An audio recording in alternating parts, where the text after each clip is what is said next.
우리가 알거니와 하나님을 사랑하는 자, 곧 그의 뜻대로 부르심을 입은 자들에게는 모든 것이 합력하여 선을 이루느니라.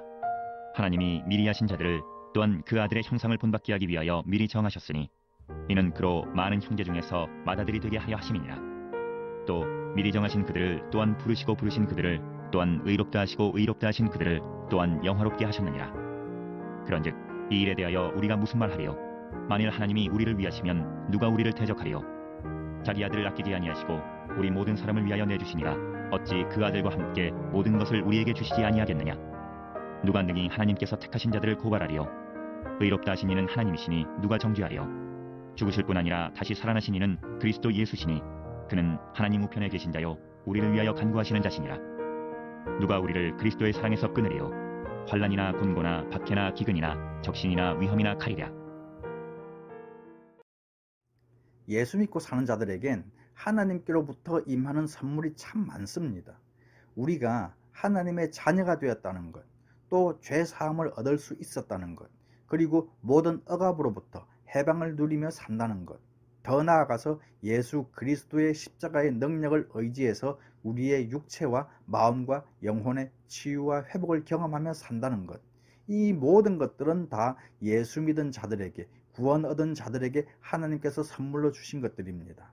특히 지난 시간에 말씀 나눈 것처럼 마가복음 16장 17, 18절 말씀에 근거해서 누구든지 예수 그리스도를 믿으면 예수 그리스도의 십자가의 능력으로 우리의 모든 질병이 고침받을 수 있어요. 또 나만 고침을 받을 수 있는 것이 아니라 그 십자가의 능력을 의지하여 여러분 한 분 한 분도 누군가를 다 고칠 수 있다는 사실입니다. 내 안에 귀신이 떠나갈 뿐만 아니라 귀신을 쫓을 수도 있고 내 마음의 병이 회복될 뿐 아니라 다른 사람의 마음의 병도 회복시킬 수 있는 것이죠. 이것이 십자가의 능력을 믿고 사는 자들이 경험해야 될 놀라운 일입니다. 우리는 이 믿음을 너무 주머니에 넣고 다닐 때가 많아요. 그 믿음이 오직 성경책 안에만 갇혀 있을 때가 많아요. 믿음은 확인되어야 하고 활용되어야 합니다. 십자가의 능력은 선포되어야 합니다. 십자가의 능력은 여러분의 삶의 자리에서 구체적으로 경험되어야 합니다. 믿음은 언제나 우리의 삶 속에서 살아 있어야 하는 것입니다. 자, 오늘 5번째, 복음을 통해서 하나님이 우리에게 주시는 선물, 그것은 하나님으로부터 의롭다함을 얻게 되었다는 것입니다. 죄인에서 의인으로 우리의 모든 신분이 변화가 되었다는 것이죠. 이 의인 되었다는 것이 왜 선물일까? 이것이 무슨 선물일까? 오늘 성경 본문은 우리에게 놀라운 사실을 발견시켜 주고 있어요. 여러분이 어떻게 해서 예수를 믿게 되었는지, 부모님을 통해서, 친구를 통해서, 이웃을 통해서, 장가를 잘 들어서 예수 믿는 아내 때문에 신앙생활을 하기도 하고, 믿음의 부모님을 만나서 신앙생활을 하기도 하고, 어떤 통로로 어떤 계기에 예수님을 믿고 구원을 얻었든지 간에 여러분들이 구원에 이르는 그 과정을 보면 놀라운 사실이 그 속에 담겨져 있어요. 여러분, 하나님의 속성이, 하나님의 성품이 계획하시고 철저하게 준비하시고 당신의 때에 작정하신 일들을 진행하시고 여러분 한 분이 구원 얻는 일에 하나님의 더 놀라운 계획, 더 놀라운 준비, 그리고 작정하실 때 더 놀라운 방법으로 여러분을 구원에 이르게 하셨어요. 여러분 한 분 한 분이 얼마나 귀한 존재인지 오늘 본문은 우리에게 그 가치를 일깨워 줍니다. 여러분 한 사람 구원하시기 위해서 하나님이 어떤 일을 하셨는지 지금까지 모르던 사실을 깨닫게 될 것입니다. 이 말씀을 보면 나 한 사람이 얼마나 귀한 존재인지, 하나님께 있어 내가 얼마나 소중한 선물인지 여러분의 성경적 아이덴티티를 확신하게 될 것입니다. 여러분을 이 자리에 있기까지 하나님이 어떤 단계를 거쳐서 구원으로 이끄셨는가? 먼저 29절 말씀입니다. 하나님이 미리 아신 자들을 또한 그 아들의 형상을 본받게 하기 위하여 미리 정하셨으니 이는 그로 많은 형제 중에서 맏아들이 되게 하려 하심이니라. 자, 29절 앞부분에 보면 미리 아셨다는 말이 있어요. 여러분이 구원을 얻기 전에 하나님께 미리 아신 바 되었다. 다시 말하면 하나님은 여러분 한 분 한 분을 이 땅에 태어나기 전부터 아셨어요. 어머니 배에 잉태하고 있을 때 여러분의 존재를 아셨어요. 또 여러분이 이 땅에 태어나서 어떻게 죄인으로 불행하게 살아갈 것인가 그것도 아셨어요. 나 자신보다 나에 대해서 더 잘 아시는 분이 하나님이십니다. 여러분이 어떤 고민을 가지고 있고 어떤 고통을 가지고 있고 어떤 고난 속에 살고 있는지 그 모든 사실들을 하나님이 알고 계셨다는 것입니다. 우리가 예수를 믿고 구원받기 이전부터 여러분이 구원받을 것을 그분은 알고 계셨어요. 우리 구원의 시작은 여기서부터 출발하는 것입니다. 여러분이 뭐길래 태어나기 전부터 여러분을 아셨을까? 에이, 하나님이 나 같은 거 알아주시겠어? 세계 인구가 얼마나 많은데 그 중에 나를 알아보시겠어? 에이, 나 같은 건 모르셔도 됩니다. 쓸데없는 인간이기 때문에. 쓸모없는 인간이기 때문에. 또 설마 하나님이 나 같은 존재도 아실까? 이렇게 생각하는 사람들이 있어요. 그렇지만 아무리 악해도 아신다는 거예요. 이 땅에 태어나기 전부터 하나님이 나를 알고 계셨다는 거예요. 이보다 더 행복한 일이 없다는 것입니다. 두 번째, 알고만 계셨을까요? 하나님이 결단하신 게 있어요. 미리 아셨다는 말 다음에 29절 중간에 보면 미리 정하셨다는 거죠. 뭘 정했느냐면 우리를 죄에서 구원하시기로 작정하셨다는 것이죠. 그러니까 죄인으로 태어나서 죄에 눌려 살고 사탄의 종으로 살고 불행하게 살고 있는 것을 아셨어요. 그러고 나서 안 되겠다. 여러분 한 분 한 분을 그 죄에서 건져내야겠다. 작정하신 거예요. 여러분을 불행해서 건져내야겠다. 작정하신 거예요. 여러분을 이 땅에서 행복하게 살게 해야겠다. 작정하신 거예요. 여러분이 하나님의 자녀가 되도록 당신이 작정하신 거예요.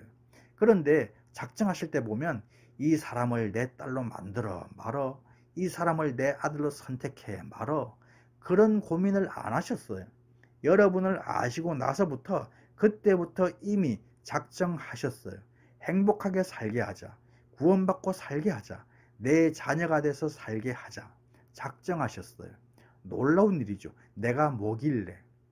하나님은 여러분들을 조건 없이 작정하셨어요. 두 가지 이유 때문에. 첫 번째는 하나님이 당신의 형상으로 만들었다는 것. 두 번째는 하나님이 여러분들을 조건 없이 사랑하신다는 이유 때문에. 세상은 모든 사랑이 조건입니다. 하다못해 부모와 자녀 간에도 조건적인 사랑이 있어요. 근데 하나님은 아무 조건이 없어요.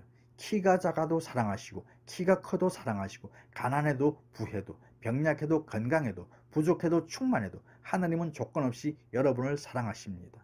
여러분, 이 세상에서 누군가로부터 조건 없는 사랑을 받아본 적 있습니까?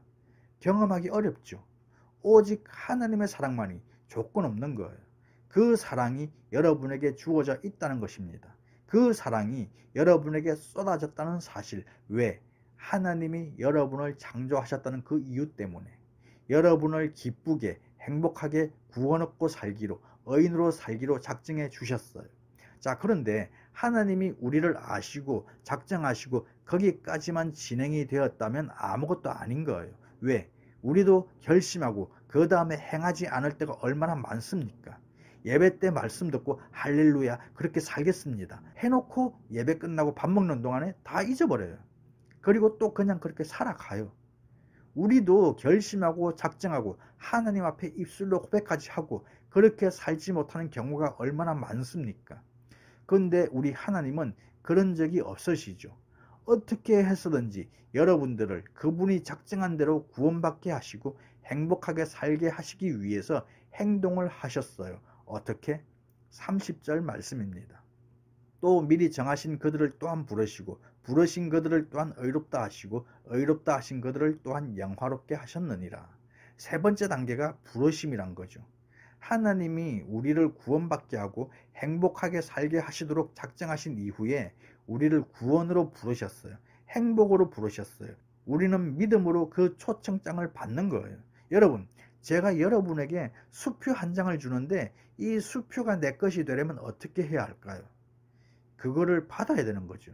하나님은 구원이라는 선물을 우리에게 주셨어요. 행복이라는 선물을 우리에게 주셨어요. 그 구원과 행복이 내 것이 되려면 이걸 손 내밀어 받는 거예요. 이 손 내밀어 받는 행위를 믿음이라고 말합니다. 하나님은 우리를 구원으로 행복으로 초청하시고 그 초청장을 우리는 믿음으로 받고 그래서 하나님이 작정하신 대로 구원 얻고 살 수 있고 하나님이 작정하신 대로 행복하게 이 세상을 살아갈 수 있게 된다는 거죠. 그런데 하나님의 그러한 초청, 부르심에는 세 가지가 있어요. 첫 번째는 구원으로의 부르심. 하나님이 작정하신 대로 우리를 구원으로 부르신 거예요. 다 여러분 그 구원의 초청을 받아서 하나님의 자녀가 될 수 있었던 것입니다. 두 번째 부르심은 구원을 위한 부르심이 있어요. 나를 구원으로 부르시고 그 다음에는 나를 통하여 하나님이 작정하신 또 다른 사람을 구원에 이르기 위해서 우리를 구원을 위한 부르심으로 부르셨다는 것이죠. 세 번째, 누림으로의 부르심. 예수를 믿고 구원을 얻은 이후에 우린 어떻게 살아야 될 것인가? 하나님께서 우리를 하나님 나라의 것들을 누리며 살도록 부르신 거예요. 여러분, 예수를 정말로 쪼다같이 믿는 사람들, 어떤 사람들일까요? 그 누림으로부터 부르심을 받았음에도 불구하고 하나님 나라의 좋은 게 뭔지 몰라요. 예수 믿는 사람이 누릴 수 있는 선물이 무엇인지 모르고 살아요. 예수 믿기 전과 똑같이 근심하고 살고 걱정하고 살고 염려하고 살고 눌려서 살아요. 이 누림이라는 말과 눌림이라는 말은 리얼이라는 받침 하나 차이인데 결과는 엄청나게 다른 거예요. 예수 믿기 전에는 우리가 많은 것들에 눌림에 살았지만 예수 믿고 난 이후에 우리는 누림을 경험하며 사는 거예요. 여러분, 예수 믿어서 좋다고 고백할 수 있는 게 뭐가 있습니까? 예수 믿은 이후에 여러분이 이전에 경험하지 못했던 하나님 나라의 그 귀한 것들을 누리며 사는 게 뭐가 있습니까? 하나님께서 우리를 불행 가운데서 행복으로 건져주셨는데 여전히 이곳에서 불행하게 살고 있다면 이것은 예수를 잘못 믿고 있는 거죠. 하나님께서 우리를 평강 가운데 살도록 부르셨는데 여전히 불안 가운데 산다면 예수를 잘못 믿고 있는 것이고 신앙을 잘못 가지고 있는 거예요. 하나님이 여러분을 슬픔 가운데서 건져내서 기쁨을 누리며 살게 부르셨는데 그 부르심 속에서도 여전히 슬픔을 가지고 있다면 여러분의 신앙을 다시 점검해야 합니다. 우리는 다 이 누림의 삶으로 초대받은 사람입니다. 풍성한 삶을 누리도록 부름받은 사람들입니다. 우리들에게만 주신 혜택인 거죠. 우리는 그 혜택을 가정에서도 경험할 수 있고 교회에서도 경험할 수 있어야 합니다. 그리고 여러분의 삶의 자리에서도 경험할 수 있어야 하는 것입니다. 꽤 오래전에 충남 대전에서 세계적인 엑스포가 열렸어요. 거기에 구경거리가 얼마나 많은지 대부분 한국 사람들이 다 그 엑스포가 열리는 기간 동안에 그곳을 다 가봤어요. 너무 사람이 많다 보니까 줄을 많이 서야 되는 그런 어려움이 있음에도 불구하고 갔어요. 저는 다녀오지 못했지만 제가 아는 집사님은 사업하는 거래처에서 선물로 받은 티켓을 가지고 식구들이랑 서울에서 대전까지 내려갔어요. 다녀온 사람들 얘기 들어보면 얼마나 사람이 많은지 뭐 하나 구경하려면 줄 서서 기다리는 시간 때문에 기껏 2군데 정도밖에 못 돌아본다고 아침 일찍 가야 된다고 해서 일찌감치 서둘러 내려갔어요. 가서 보니까 그래도 벌써부터 와서 줄 서서 기다리고 앉아서 오픈 시간을 기다리고 있는 거죠. 그 기다리는 시간 동안 손에는 티켓을 들고 이 사람 저 사람 어울려 대화를 나누면서 어디서 왔어요? 무슨 일 하세요? 어떻게 오게 됐습니까? 이런저런 얘기하면서 땡볕에 줄 서서 2시간쯤 기다리는데 뒤에 서 있던 사람이 티켓 좀 보자고 그래서 보여줬더니 아니 이건 줄 서서 기다리지 않아도 되는 프리패스 VIP 티켓이라는 거죠. 줄 안 서고 VIP들이 들어가는 직행 통로표였던 거죠.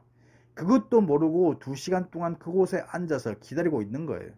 남편 잘못 만나고 아빠 잘못 만나서 애매한 식구들만 땡볕에 기다리고 고생하는 거예요. 여러분, 여기에 영적 진리가 있어요. 하나님 안에서 우리에게 주신 복이 얼마나 많은데 그것들을 누리라고 주셨는데 손에 쥐고 누리지 못하고 그렇게 인생을 사는 크리스찬들이 얼마나 많냐는 거죠. 그래서 우리는 조건이 어떻고 이유가 어떻든지 간에 구원받았다면 행복하게 살아야 되는 것이죠. 하나님 나라에서 우리에게 물려주신 그 유산들을 마음껏 이 땅에서 누리며 사는 것, 이것이 그리스도인의 삶이라는 사실입니다. 여러분을 다 그렇게 살도록 부르셨어요. 절대 촌스럽게 살지 마십시오. 옛사람처럼 살지 마십시오. 좀 더 심하게 쪼다처럼 살지 마십시오. 우아하게 살아야 돼요. 누리며 살아야 돼요. 하나님 안에서 마음껏 천국을 경험하면서 살아야 된다는 사실입니다. 자, 그럼 부르심으로 끝나느냐? 부르심 이후에 우리에게 어떤 일들이 벌어졌는가? 30절 한 번 더 읽겠습니다. 또 미리 정하신 그들을 또한 부르시고 부르신 그들을 또한 의롭다 하시고 의롭다 하신 그들을 또한 영화롭게 하셨느니라. 부르심에 응해서 그리스도 앞에 왔더니 예수께서 우리에게 너희는 의로운 사람이다. 더 이상 죄인이 아니다. 의롭다 함을 얻었다. 여기까지 우리를 이르게 하기 위해서 하나님이 미리 아시고 정하시고 부르셨다는 사실입니다. 세 종류의 죄인이 있어요. 첫 번째 죄인은 죄가 있는데 들키지 않은 죄인이 있어요. 이 사람들은 평생에 마음의 불안과 눌림과 그 죄책감, 죄의 고통을 가지고 인생을 사는 자들인 거죠. 의외로 그런 사람이 참 많아요. 두 번째 죄인은 들킨 죄인. 이 사람은 들켜서 감옥으로 갔어요. 자기가 지은 죄값을 그곳에서 살고 있는 거죠. 그리고 기록에 남겨 있는 거예요. 속칭 빨간 줄인 거죠. 세 번째, 죄를 지었어요. 그리고 그 죄가 들켰어요. 그렇지만 감옥에서 살지 않고 감옥 밖에서 사는 자들이 있어요. 이게 어떤 사람들입니까? 집행유예를 받은 사람들. 하지만 그 사람도 빨간 줄 쫙. 대개 안 들켰지만 죄인으로 사는 자들, 들켜서 죄인으로 사는 자들, 들켜서 감옥 밖에서 사는 자들, 셋 중에 하나 다 걸리죠. 둘째, 셋째는 안 걸려도 첫째는 다 걸리죠. 깨끗하십니까? 자, 그런데 놀라운 사실은 누구나 셋 중에 하나는 걸려요.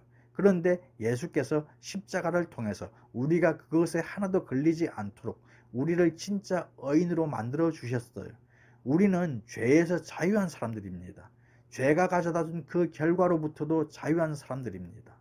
죄에서 자유를 얻게 하고 보혈의 능력 주의 보혈. 십자가의 능력으로 죄의 억압, 죄의 사슬로부터 자유케 해주셨다. 이게 의롭게 되었다는 사실입니다. 자, 의롭게 되었으면 그 다음에 우리에게는 어떤 결과가 나타나는가? 30절 보니까 영화롭게 하셨다. 이 말은 잃어버린 하나님의 형상을 예수님을 통하여 다시 회복시켜 주셨다. 우리를 거룩하게 해 주셨다. 여러분, 그래서 여러분의 삶의 방법이 거룩해야 되는 것입니다.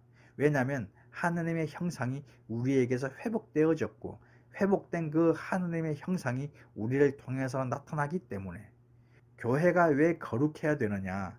거룩하게 된 자들이 모여 있는 곳이기 때문에 여러분의 삶이, 여러분의 생각이, 여러분의 마음이, 여러분이 일하는 방법이 다 거룩해져야 하는 이유는 우리가 영화로운 단계까지 간 사람들이기 때문입니다. 의롭게 하심으로 인해서 하나님의 형상이 우리에게 나타나는 거예요. 그래서 우리가 서로를 바라볼 때 하나님의 영광이 보여야 됩니다. 하나님의 형상이 여러분에게서 보여야 되는 거예요. 하나님의 형상이 여러분의 삶에서 보여야 되는 것이죠. 왜냐하면 영화롭게 된 사람들이기 때문에. 한번 주변의 사람을 쳐다보세요. 하나님의 영광이 보이나? 한번 또 물어보세요. 나한테 하나님의 영광이 보이냐고. 우리가 교회에서는 다 보일 수 있어요. 왜? 다 거룩한 척을 잘하니까. 아무도 보는 이 없이 여러분 혼자 있을 때 무슨 생각을 하며 어떻게 말하며 어떻게 행동을 하는지. 어쨌든 미리 아셨고 정하셨고 부르셨고 그 결과 의롭게 되었고 의롭게 된 결과 우리에게 하나님 형상이 회복되고 하나님의 거룩이 회복되고 하나님의 영광이 나타나는 것입니다. 이게 여러분의 삶인 거죠. 그런 사람들이 어떻게 더러운 생각을 하고 더러운 말을 할 수 있으며 그런 사람들이 어떻게 세상을 세상적인 방법으로 살아가며 돈을 벌 수 있는가? 여러분 스스로 신분을 높일 필요가 있어요. 나는 그런 사람이 아니다. 나는 이렇게 살아서 될 사람이 아니다. 하나님의 영광으로 살 사람이 술, 담배가 웬 말이며 디스코텍이 웬 말이냐. 그래서 몸도 한번 흔들어 보지 못하는 거예요.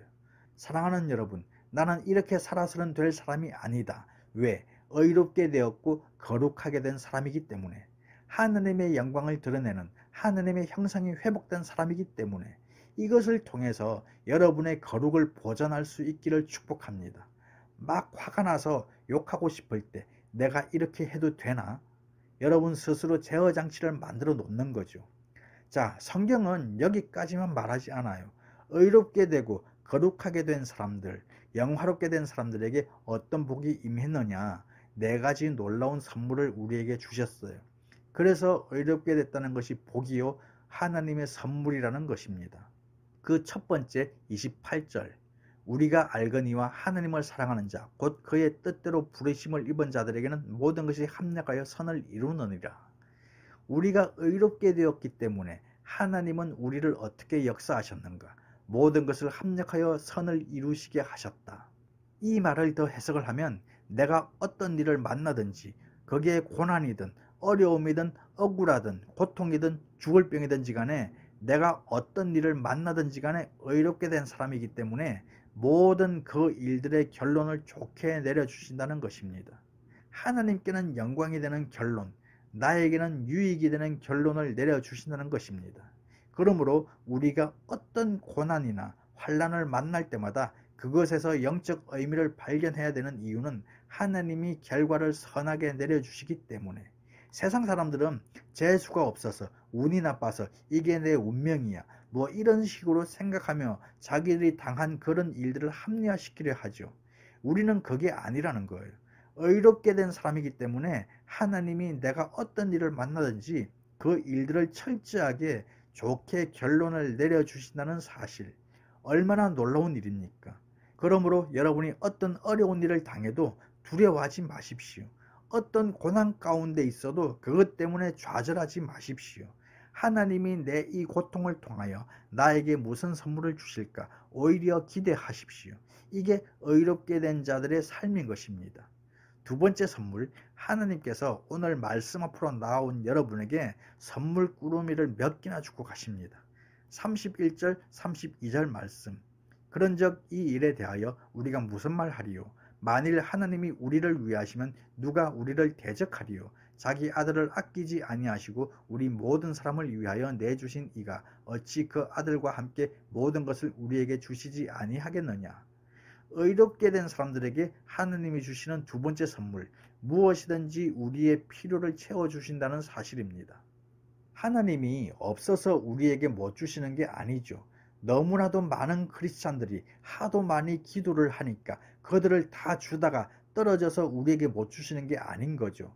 내가 믿음이 없기 때문에, 구하지 않기 때문에 그 하나님의 선물을, 그 하나님의 응답을, 그 하나님의 축복을 경험하지 못하는 거예요.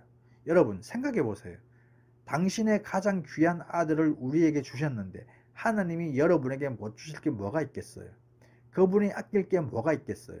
여러분이 필요로 하는 것 무엇이든지 구하면 아낌없이 기쁨으로 다 주실 수 있다는 사실을 믿으십시오. 이게 두 번째 선물입니다. 그래서 우리에게 기도가 필요합니다. 그래서 우리에게 간구라는 것이 중요합니다. 세 번째 선물 33절 34절입니다. 누가 능히 하나님께서 택하신 자들을 고발하리요? 의롭다 하신 이는 하나님이시니 누가 정죄하리요?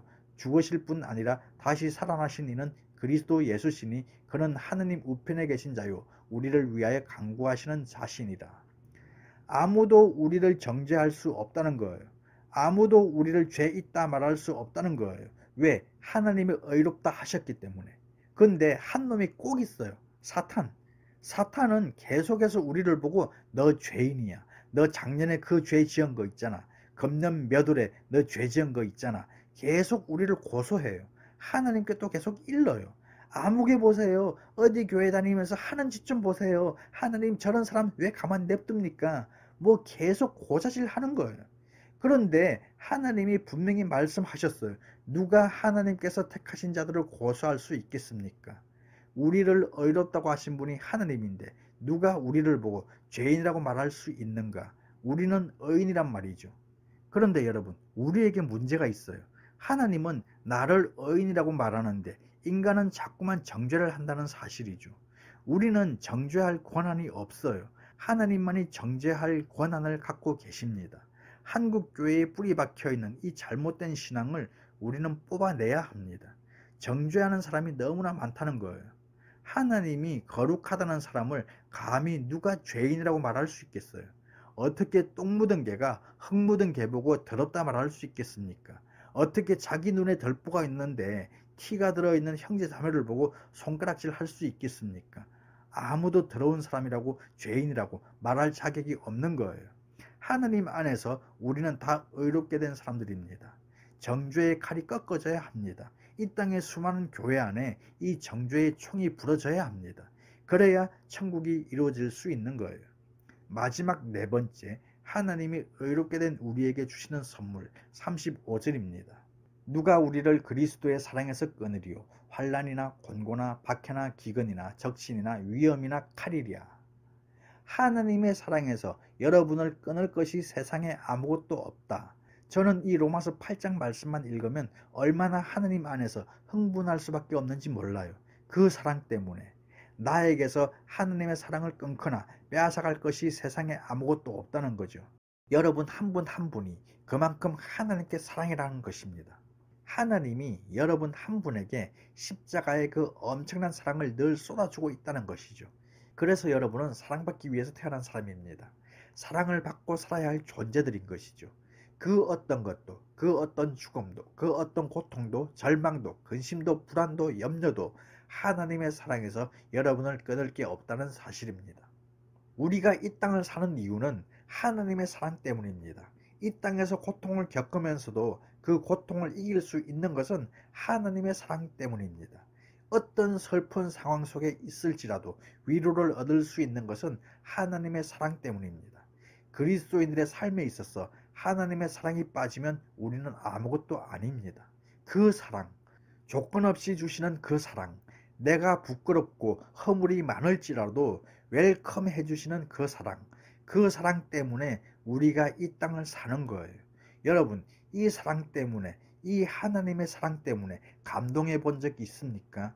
눈물 흘리며 감격해 본 적 있습니까? 그 사랑 때문에 감동해서 하나님을 찬송해 본 적 있습니까?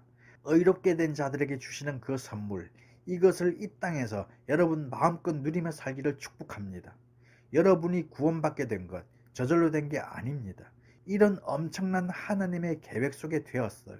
하나님은 여러분을 구원받도록 계획하신 것만이 아니라 구원받은 이후 어떻게 살아야 되는 것까지도 계획하시고 부르셨다는 사실, 이 네 가지의 선물을 마음껏 누리며 살기를 축복합니다. 이 이유 때문에 우리는 행복할 수밖에 없는 거예요. 이 이유 때문에 우리는 이 땅에서 예수의 행복을 전할 수밖에 없는 것입니다. 그 어떤 주간보다도 이번 주간이 여러분에게 이 행복이 넘치기를 주님의 이름으로 축복합니다.